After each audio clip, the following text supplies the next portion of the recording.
Do you remember when you were a child asking questions that never really got answered?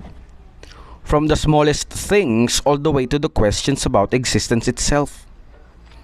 We all went through that, and for me, as a Christian growing up, I had those same questions. And honestly, even up to this day, not everything is answered, and that's fine in my perspective. Some answers do come, but most of the time, they feel incomplete, like something else is missing. And that brings us to one of the most well known stories in the Bible. Of course, I'm going to talk about the Bible at some point, but I'm not an expert theologian. But I do believe I am free to share insights when it comes to the matters of faith. This is about one of the most iconic characters in the scripture, Job. And if you read his story without guidance or without deeper reflection, you might end up asking, was everything that happened to him really necessary for a test of faith? Now, we're not just talking about his earthly possessions vanished, or how his children died, or how his friends misunderstood him. There's something deeper going on, and it all starts in a place most people don't think about, the heavenly realm.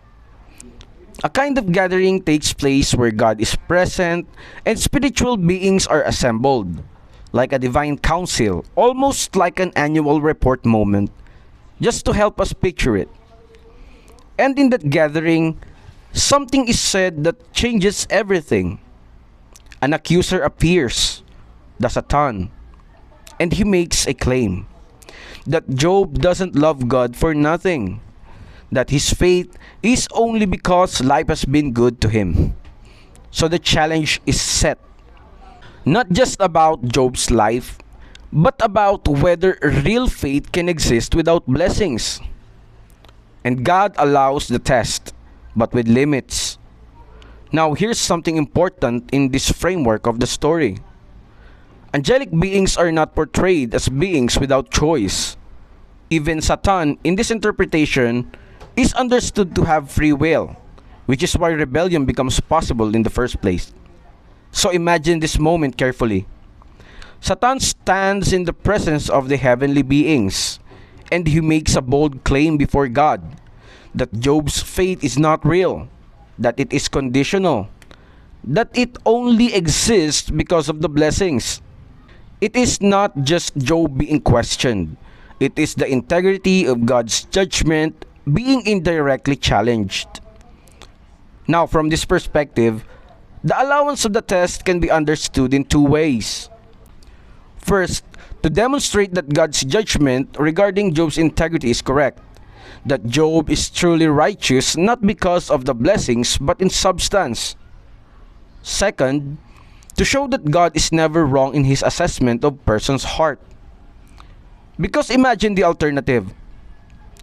If God simply ignores the challenge, if there is no response to the accusation, then within this heavenly framework, it could be interpreted as silence under doubt.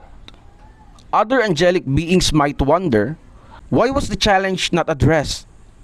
Is there uncertainty about Job's faith? Is there hesitation in God's judgment?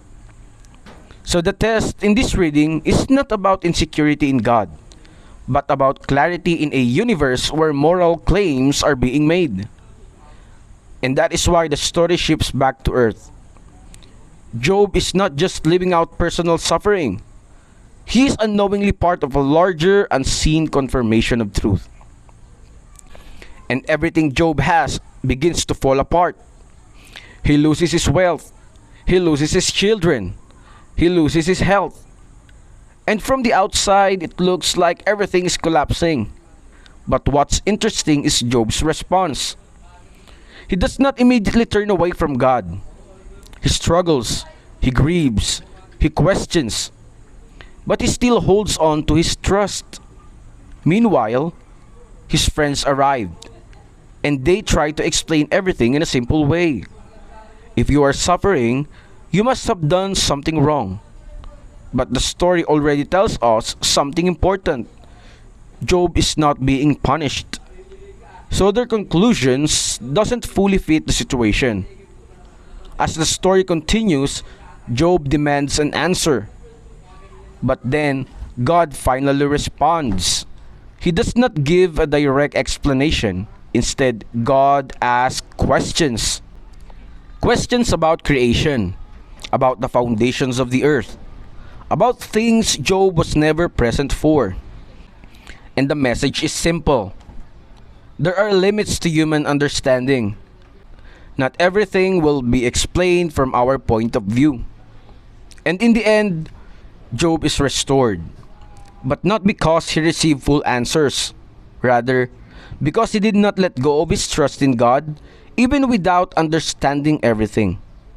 So maybe the takeaway is this. Faith is not only tested when things are clear. Faith is tested when nothing makes sense, and you still choose to trust.